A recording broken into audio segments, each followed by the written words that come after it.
This program is a production of SECA. Funding for Firing Line is made possible by a major grant from the John M. Olin Foundation, Incorporated. Additional support is provided by the Mobile Corporation, Monarch Financial Services, Incorporated, Farley Industries, Incorporated, Payne Weber, the Friends of Firing Line, and by the financial support of viewers like you.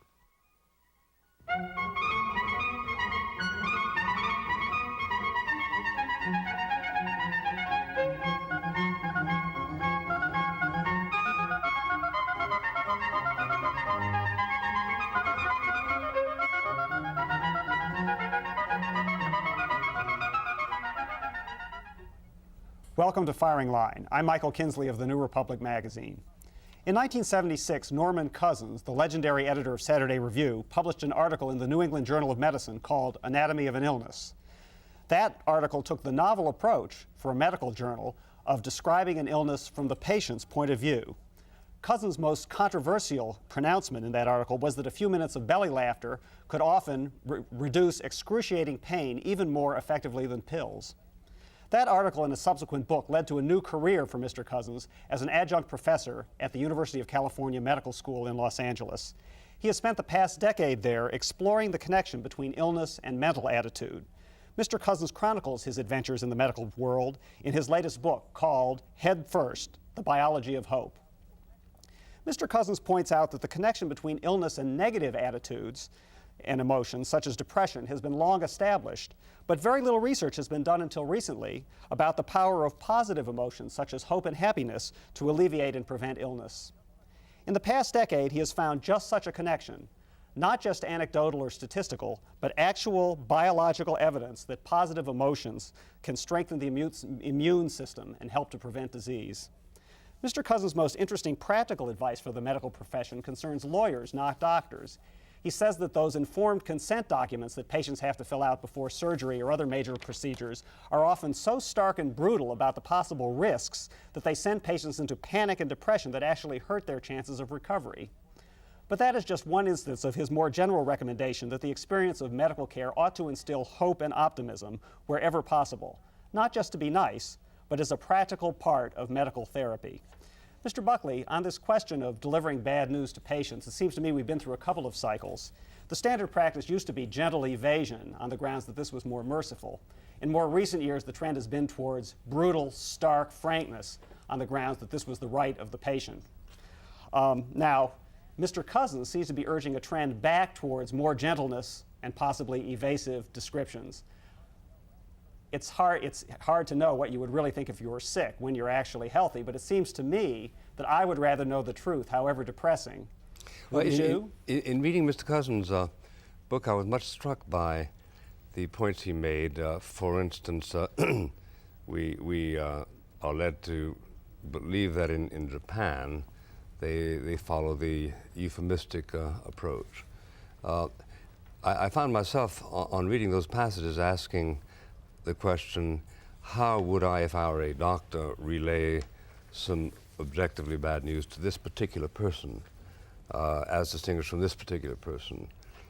In your case, we having been friends for about 30 years, I don't think it would ever occur to me to do other than to tell you the entire truth.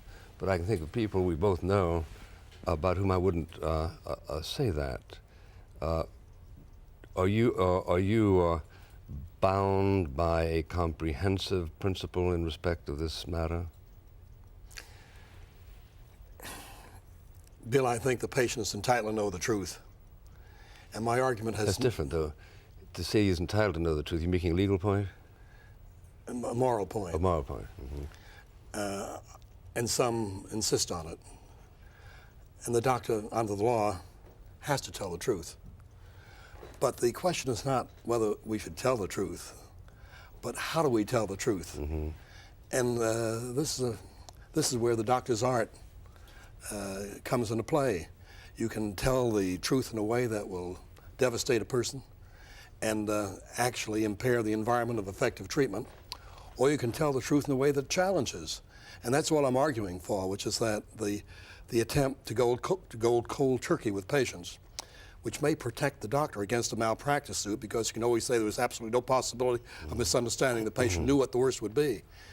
But it might damage the prospects for him. That's right. Let's say, let's take AIDS, which is universally acknowledged as irreparable. If you tell the truth, if you tell your patient, look, you got AIDS, you are telling him that he's under a death sentence. More so, say, than cancer. You give lots of examples of people in cancer who have these strange remissions.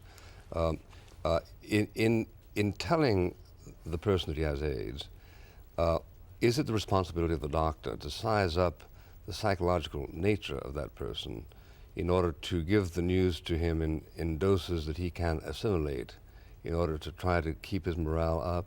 Precisely right.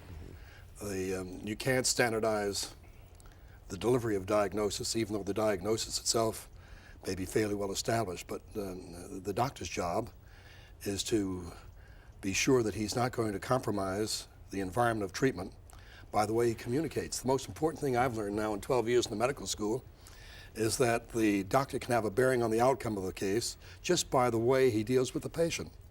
Now, with respect to AIDS, it is not true that every person who is HIV positive is going to die within 2 or 3 years or less.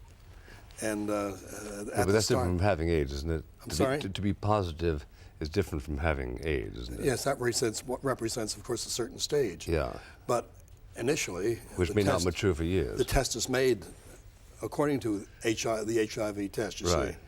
But even an HIV positive test need not be a death sentence. Unfortunately, the American public has become so terrified in the way that AIDS has been discussed that you get a panic reaction the moment you hear the word. Consequently, you're halfway down the hill if that HIV diagnosis should come your way. I'm afraid, Bill, as a matter of fact, that the public's education about health has served us very poorly, because I think that we've become so intimidated. We've become so pain conscious that we're unable to summon our resources, mobilize those resources when we have to. Now, for example, 85% of all illnesses are self-limiting. The public doesn't know this. The public feels that any illness will proceed in a straight line until interrupted by some pill or another. People don't understand what the healing system is. We're beautifully robust human beings, but we haven't been educated for strength, we've been educated for weakness. As a result, we're becoming a nation of sissies and hypochondriacs. Yeah, you make that you make that point very, very compellingly, and you also discuss some of the resistance that you've aroused in professional circles. You touch on one point that I think is biologically very interesting, which is that you measured the sedimentation rate after laughter and found that it was affected. Now, the sedimentation rate, as I understand it, has a great deal to do with, so to speak, your biological morale. And therefore, if you can affect it, you can affect the rate of recovery, right? That's right. Now, is that challenged by the professional community? In varying degrees, and I think it should be. I don't think that people who have to treat human illness should take anything on faith, especially something as abstract as emotions. And they're entitled to ask for the evidence. And that's why for the past 12 years we've been working to develop the evidence very systematically, not just at UCLA but at medical centers across the country. Exactly how can one's attitude contribute to a strategy for recovery? It's not absolute, and I think it'd be a terrible mistake if recovery anyone, or longevity. Or longevity, precisely. Yeah. See, it would be a terrible mistake if anyone made the mistake of thinking that will to live, hope, faith, laughter, any of the positive emotions, in fact, were a substitute for authentic medical care. Yeah, you list authentic medical care as the number one important thing. Compliance with the doctor's orders is number two. So it isn't as though you slight professional services precisely. At all. Well, all I'm trying to say is that supplement them. It becomes a part of effective medical care. The doctor has the resources at his disposal, and to be ashamed to ignore the fact that in addition to his little black bag, he has the healing system of the patient to work with, and that healing system will not work effectively under circumstances of panic or despair or depression, which an illness, a serious illness, can produce. Sure. That's why the doctor takes a great deal of pain to create an atmosphere in which his ministrations can be optimized. Although the actual narrative is in a preceding book, The Anatomy of an Illness, I wonder if you'd mind telling our audience just what happened to you, because it seems to me that your personal experience was a kind of an epiphany that led you to this exploration, and to understand your interest in it. I think it's terribly interesting to hear that. Don't you think people get bored in hearing about illnesses? Well, I grant a lot of people know about it, but I think just a 2-3 minute recapitulation, if you don't mind. Well, the diagnosis had to do with the disintegration of the connective tissue in the spine. Which is usually terminal. Well, it's not readily reversible. You can go on for some years with it, but it tends to get worse and you wind up crippled. And this was the diagnosis that was made. How many years ago? 12? 25. 25. It was 12 when I wrote about it for the first time in the New England Journal. Yeah. And I happened to learn about it by accident because we spoke about truth-telling. The doctor was very careful not to devastate me with that diagnosis, but he did leave around a copy of a letter, inadvertently, they had written to Howard Rusk of the Rehabilitation Institute, suggesting that some of their people might come to examine me because, as he said, I'm afraid we're losing Norman. Well, at that point, I decided to take an interest in the case and began to think about it seriously. Unfortunately, a lot of us just deliver our bodies to the doctor and say, here's the flesh, doctor, you fix it. But now that I recognize that all their techniques might fall a little short, I had to start thinking, what was it that caused it? And in any illness, you've got to understand what the cause is and reverse the cause, because unless you do, you're just running after yourself with a mop. And it seemed to me that I had been under a period of rather substantial stress. I could almost identify and pinpoint the provocations as well as the accelerating agents being in it. I might say so to your readers.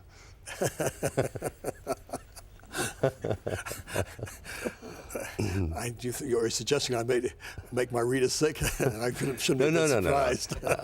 I'm suggesting that the rise and fall of the Saturday Review was a cause of distress not only to you, but to its readers. Thank you. Yeah. But at that time, that was long before the fall. The fall came several years after I left. That's true, yeah. Mm-hmm. But we did identify the period of stress, and it seemed to me that you've got to reverse that cause. And so, what is the opposite of exasperation, frustration, depression, despair, hate, fear, rage? Well, the opposites are hope, fear, faith, love, laughter, determination, will to live. And I decided to prescribe those in large gobs. And one of them was laughter, and Alan Funt was good enough to send up back copies or tins of Candid Camera, and we played them in the room. You didn't read in the New Republic to laugh, did you? No, or in the Saturday Review. But we made the very interesting discovery, as Mike Kinsley said, that 10 minutes of solid belly laughter gave me 2 hours of pain-free sleep. Well, this fascinated me as it did my doctor. Well, at that time, we didn't know, as we discovered some years later, that the brain produces a substance called endorphins and enkephalins. This is a substance with morphine-like molecules. It's the body's own way of combating pain. And what was happening was that the laughter was actually activating the endorphins, and that was what gave me the pain-free sleep.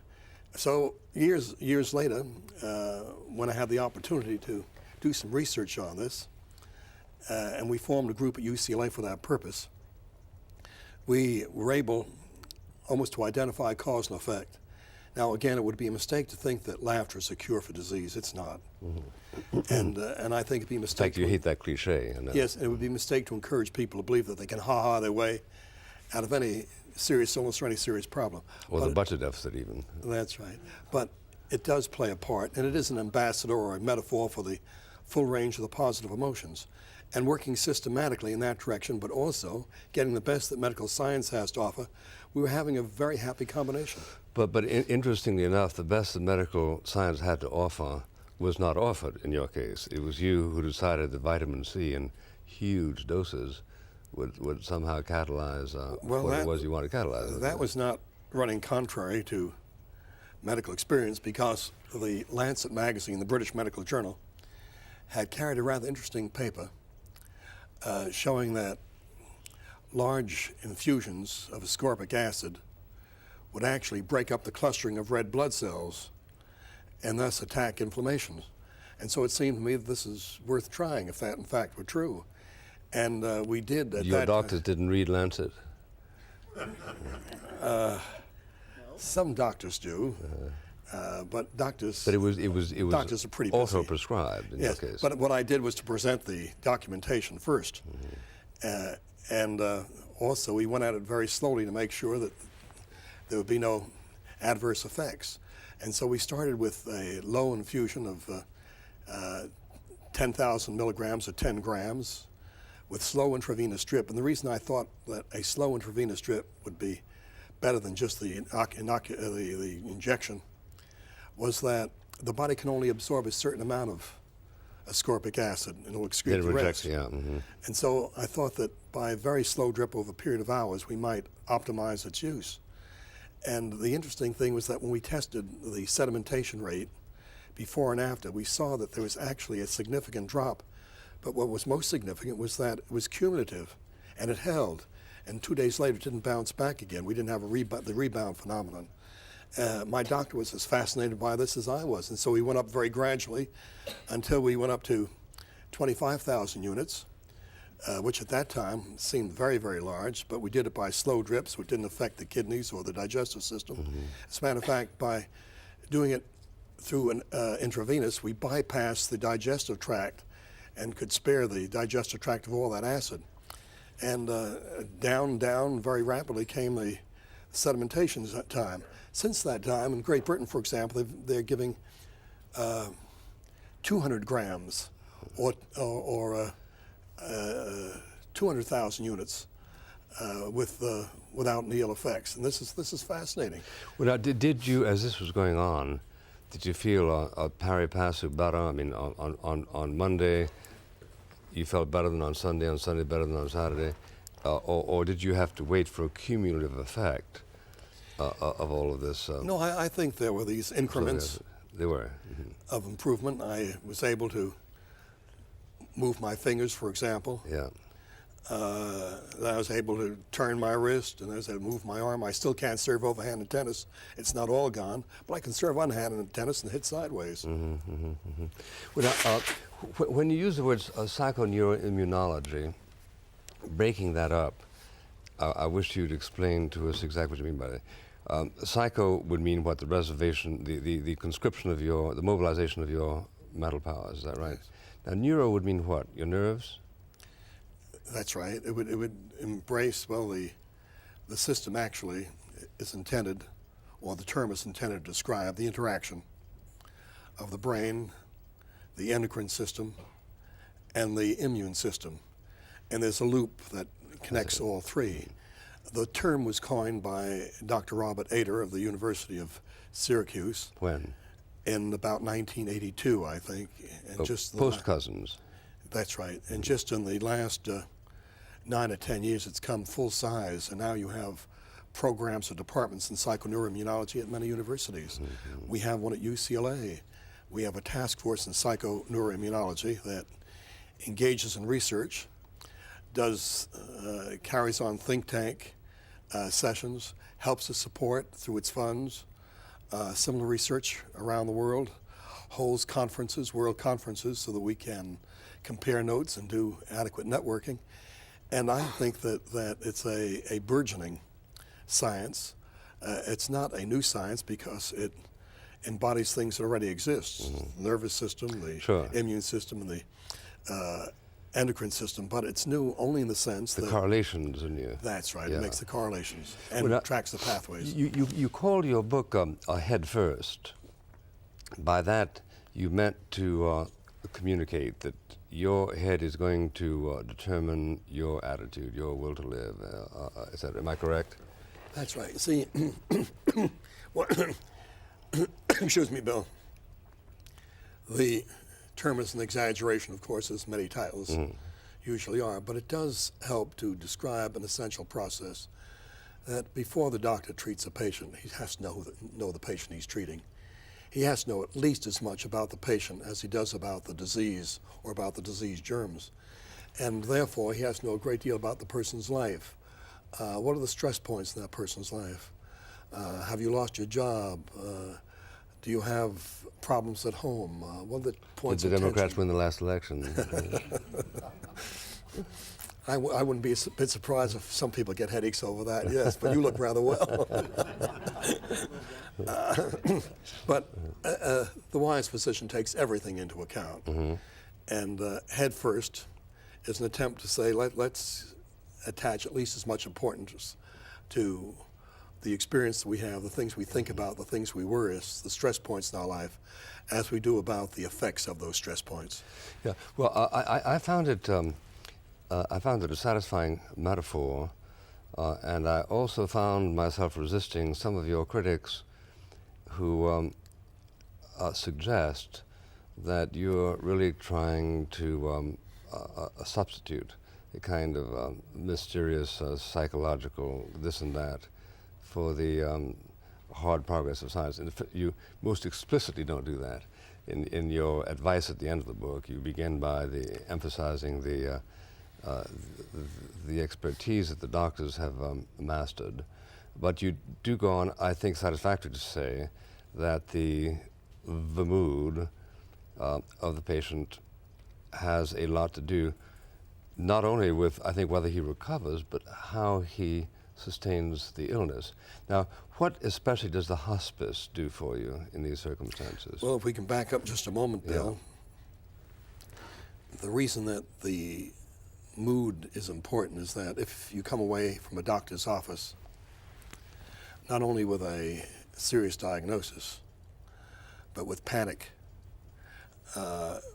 this will have physiological effects, the kinds of effects that will actually set a stage for the downward course and rapid downward course of the disease.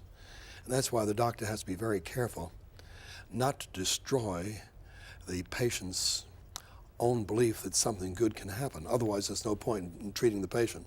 No patient is going to take medicine with any real enthusiasm if that patient feels that medicine will do him no good. Well, will he will to prolong life or to abate pain, would he? Absolutely, and that's part two of the doctor's job, to make it clear that the quality of life is important, and that the doctor's going to do everything he can for that patient. But no doctor, it seems to me, is going to give a patient a deadline, a literal deadline, because we have a tendency to move in the direction of our expectations. Many doctors, of course, are pressured by patients. Well, doctor, if I have cancer, how much time do I have? I've got to get my affairs in order. Well, the wise physician will say that everyone gets his affairs in order. We don't know what's going to happen. But on the other hand, we're not going to set up a false deadline. The doctor would say, I don't believe in false fears any more than I believe in false hopes. What was the title of Stuart Alsop's book? That's right. Remission of sentence, something. But it incorporates what you say. All of a sudden, he kept living beyond the moment when the doctor said he ought to die, and he kept this up for 5 or 6 or 7 years. Wrote this very eloquent book. Yes, there's a boy of 17. Stay of execution, was it? Something like that. Sorry. There's a boy of 17, the son of one of the members of the faculty at the School of Medicine at UCLA, who was in surgery for a brain tumor. And while he was in recovery room, the surgeon came out, and thinking that the boy was still under the anesthesia, told the father the boy had perhaps a week to live. And the doctor was furious that he would have said this, because these things tend to go through the subconscious. And the boy did pick that up. Mr. And Cousins. what the father did was to say, now look, son, no one knows enough to say this, and we're going to work together We're going to work together in many, many different ways. That boy's now it's 4.5 years since that happened. Mr. Cousins, that is, of course, an inspiring story, but doesn't your concern for always giving grounds for optimism cut against another goal, which is to prepare patients for the miracles that don't happen, i.e. prepare them for death? A common critique of our current medical care system, our high-tech system, is that it never prepares people for a peaceful end. It's always holding them out to gear up for more life, even when that's hopeless. Which is why I asked about the hospice. Yes, so what about hospices? Aren't their goals directly in conflict with your goal? I don't think so. I think that the most important, the most inevitable fact of life is death. No one gets out of this world alive. But you're encouraging people to forget that at No, the very I'm moment when encouraging. they should start What to I'm remember trying to it, do aren't is not to get them to accept premature defeat or premature sense of defeat. And I want them to put up a good fight when there's a chance that putting up a good fight can make a difference. How would you define mature defeat? Good point. What I'm trying to suggest, Bill, is that a lot of us tend to give up when they don't need to. Accept defeat prematurely. But as I understand it, there would never be a point at which the doctor says to his patient, "This is it," because he shouldn't say that, or because he knows that there's an inexactitude in that prediction. It all depends on the person you're saying it to. I think you have the obligation to say it to the family, certainly. But so long as there is a chance, as you pointed out earlier, for longevity, for a better quality of life, and even for a chance at overcoming the illness, as long as there's that slight chance, I think you've got to go for it. Now, you read all the time about remissions. You read about them in medical journals. The reason that they are reported in the medical journals is because the doctors didn't expect them. Now, so long as that is so, even if you had a chance for remission for one chance out of 100, let's go for it. Thank you, Norman Cousins, author of Head First, ladies and gentlemen.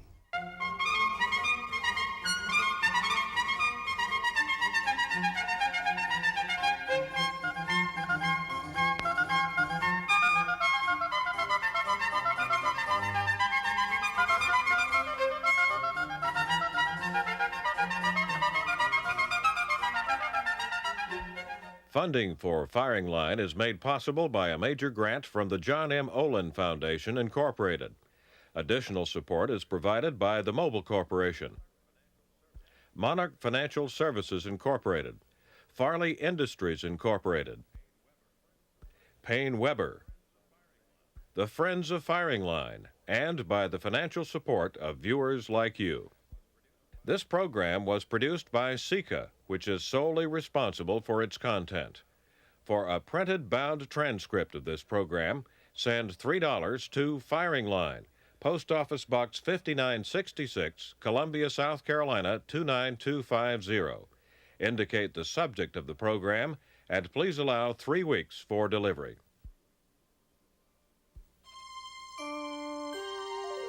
This is PBS. William F. Buckley Jr. offers 20 years of Firing Line guests from the 60s to the 80s. For $19.95, you can receive this companion book by calling 1-800-872-8642. Credit cards are acceptable. Or send a check to Firing Line, 2700 Cypress Street, Columbia, South Carolina, 29205.